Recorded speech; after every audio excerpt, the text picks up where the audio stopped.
Stephen King's The Long Walk flopped super hard in the box office, and today we're going to be talking about why. So as you can see, I have a different setup going on today than normal.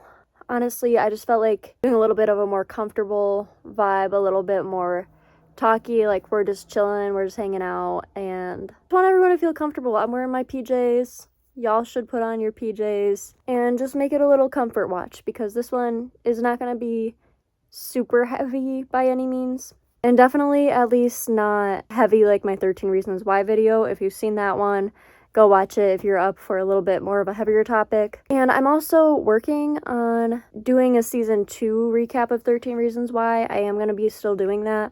I don't think I'm going to do seasons 3 and 4 because I did end up watching them, but they were just honestly super bad. So I don't have that much to say about seasons 3 and 4, especially when, if you know anything about season 3 of 13 Reasons Why, it was basically trying to martyr a rapist. And we're just not going to talk about that on my channel. But anyways, today we're going to be talking about The Long Walk. It is a movie adaptation of the Stephen King novel, and the movie came out last year in 2025. And today we're just going to be talking about why the movie ended up flopping in the box office, even though it was subjectively a good movie. It had really good Rotten Tomato ratings, but just did not do well in the box office at all.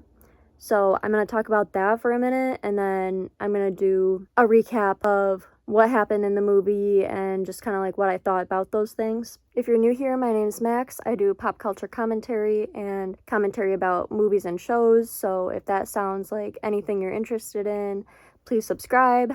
And I know that 99% of you are not subscribed from my analytics who are watching. So please subscribe because it helps me out a lot. But let's get right into talking about The Long Walk. The main reason that I feel like it did as poorly as it did in the box office was because even though it's a unique concept and something that we don't often see in films like this, we see this dystopian concept a lot of corrupt governments and things like that. We don't see the specific concept of if they stop walking, or if they start walking slower than the required 3-mile-per-hour pace, then they get shot and killed. So it's a really intense premise, but also they did it in a way that I feel like was super entertaining.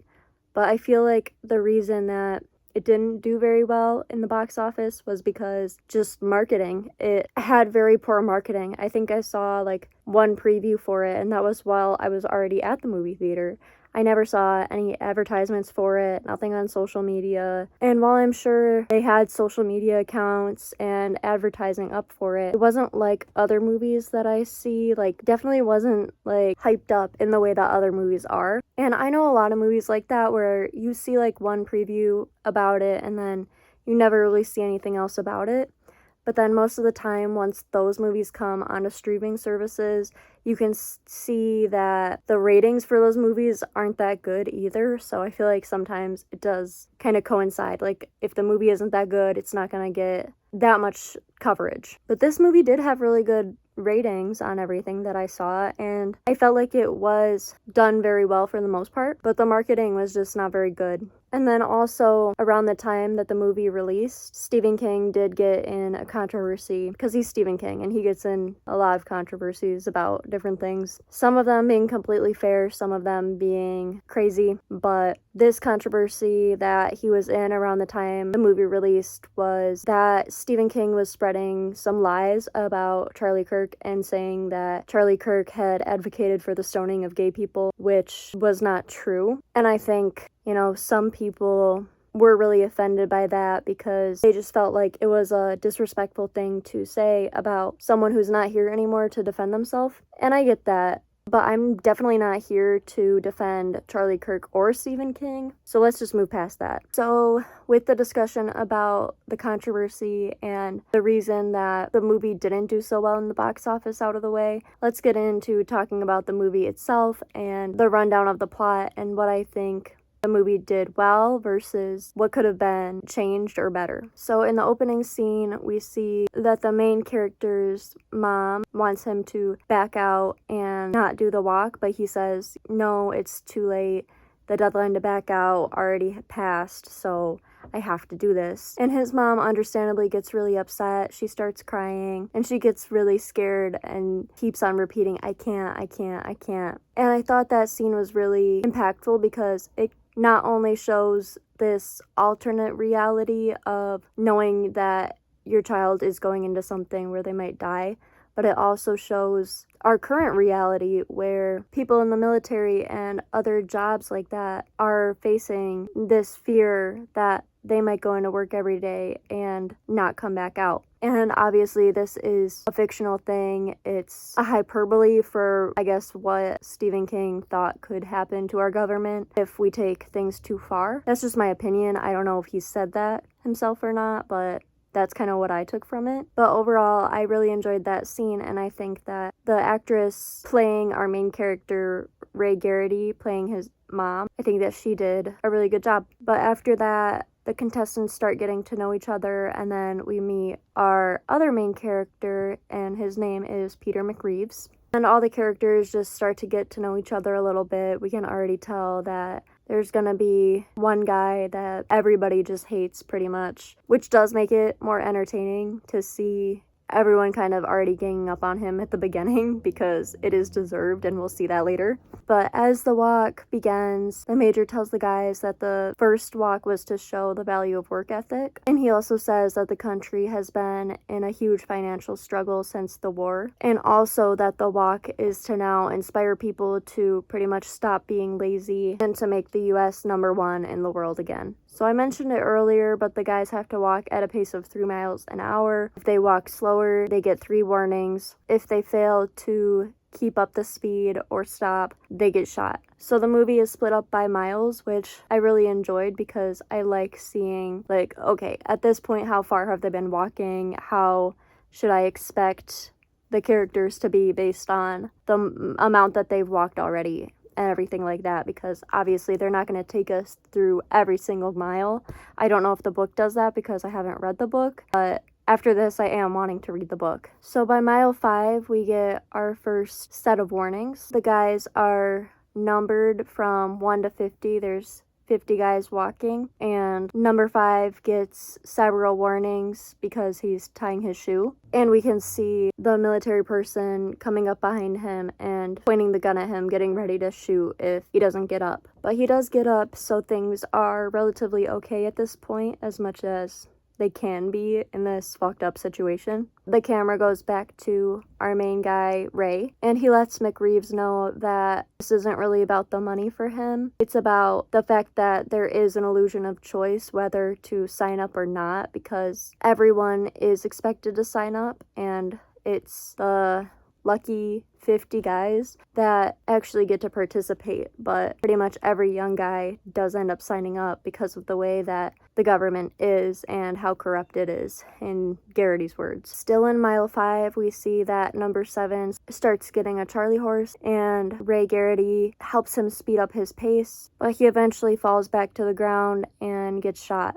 On to mile 17, and another guy gets shot because he is having a seizure. The way that so many people die in this, and like we see everyone, it makes me so sad because you can see that in this alternate government there is truly no remorse. You just have to keep moving, and you can't get too emotional about it or else you're gonna be the next one. And that's what I thought was really interesting about this movie, is that there just is no sadness or humanity for the military people and the general that are killing all these guys, and they don't care or have remorse. So it is at least refreshing that our main group of characters does have humanity for each other and tries to help each other as much as they can in this situation. So moving on to mile 25, Rank, he's the young kid who everyone thinks is not 18 yet, but they think that he lied to get into the walk. So his name is Rank, and our bully from earlier, his name is Gary, and Gary is bullying Rank about his name, and he just won't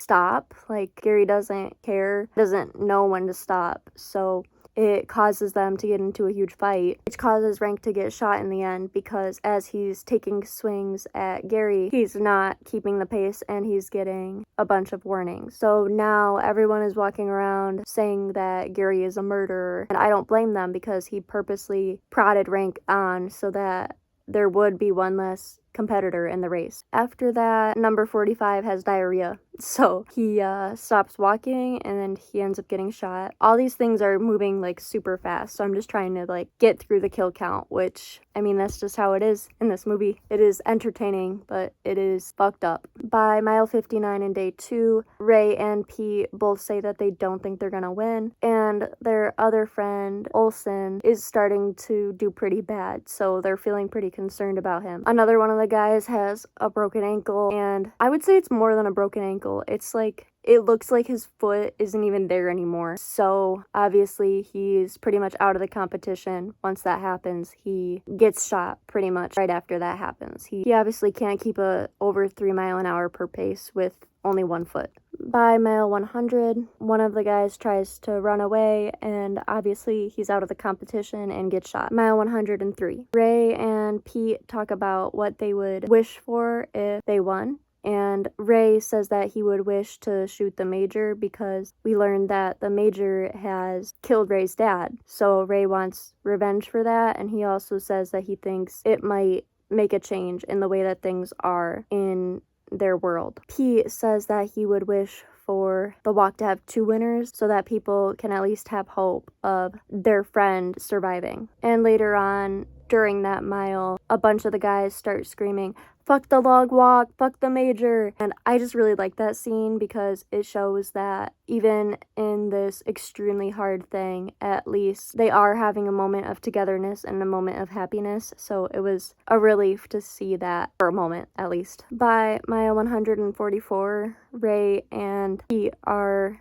talking again about their wish and why Ray's dad ended up getting killed. And Pete says that Ray's dad didn't do the right thing because he left his family. And he also says that by wishing to kill the major, it doesn't enact change, it's just another act of hate and revenge. And Peter says pretty much that you have to enact the change by bringing love and peace and accepting things that have happened instead of trying to get revenge, because that's not going to make Ray feel better in Pete's eyes. By mile 170, number 4 is run over by the military truck because he's trying to get help for his legs, which are profusely bleeding. So that one was a little extra hard to watch because it was so graphic. And in this mile, number 24 is also shot. By mile 201, Olsen, who's friends with Ray and Pete, is looking really bad again. He is completely exhausted and ready to quit. So he does end up getting shot in the end, despite Ray and Pete and their couple of other friends trying to save him and help him walk faster. He does die during this mile. By mile 209, it's day 4 and there's only 6 guys left. The audience finds out that Olsen did have a wife and he was the only one out of the 50 guys that had a wife. So the 6 guys make a promise to each other that no matter who wins, they will do something for Olsen's wife since he was the only guy that had one. Our bully Gary is starting to get really desperate.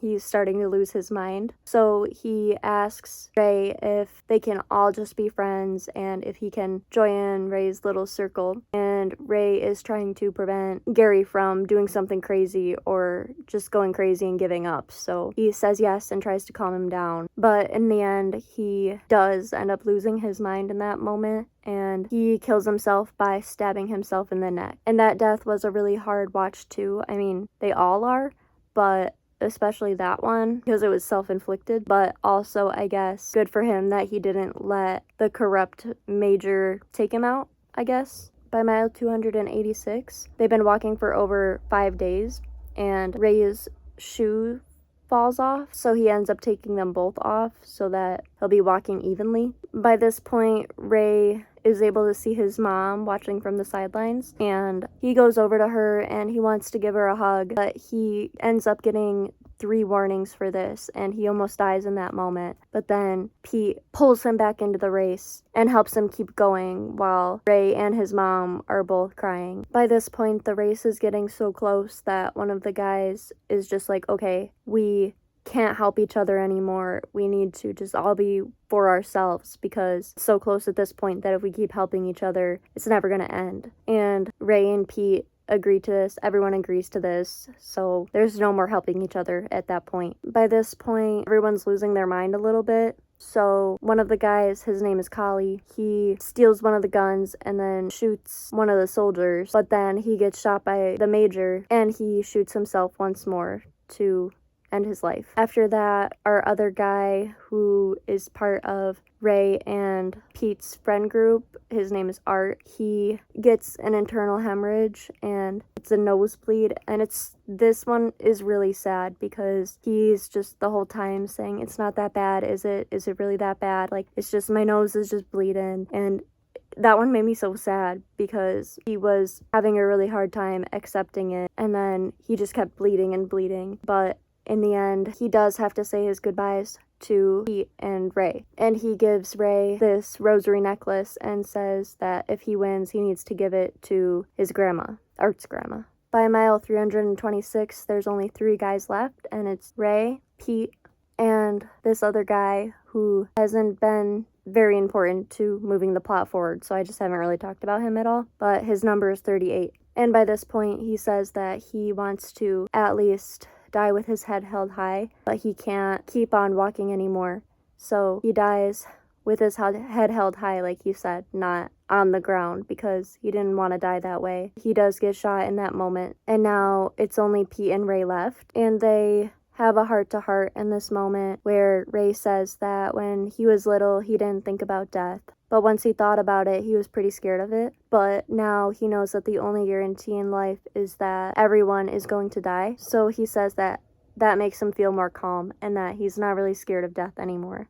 And by mile 331, this is the last mile update that we're going to get, so we're getting close to the end. Crowds are there now because by the last 2 people, crowds are allowed to show up and watch, and Pete stops walking, but then Ray makes him get back up and keep on walking, and Pete and Ray try to say, you know, what if we just stop walking at the same exact time? But then they decide that the machines that the major has to track how fast they're going, humans could never replicate exactly the same speed like that. So they're both still walking, and then Ray stops walking and falls to the ground and gets shot.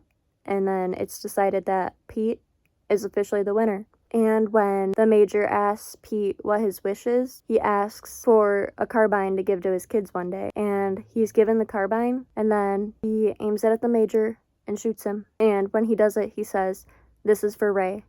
And I thought that was really badass, and I liked it.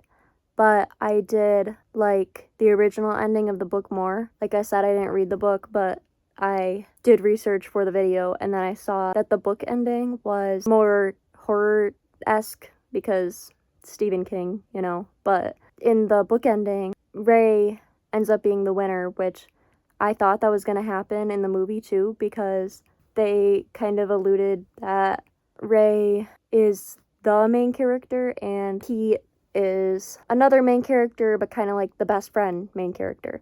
So I thought this whole time that Ray was gonna win. But in the book, after Ray wins, he just keeps walking forever because it kind of shows that no matter if you win or lose, nobody really can win the long walk because of the society that they live in and the way that the long walk messes with your brain. So Ray just keeps walking because he has lost his mind, essentially. And I like that ending as well. So in the end, I just like both of the endings. But I think the original ending is a bit more sinister and less like stick it to the man, you know, it's just like a bit hopeless. So I guess they didn't want to do that in the movie because they wanted to leave a little bit of like, yay, like not everything sucks. But most things still sucked in this movie because there were 49 deaths. I mean, it's a horror psychological movie, so it makes sense. But I do like that they left us with a sense of hope, even if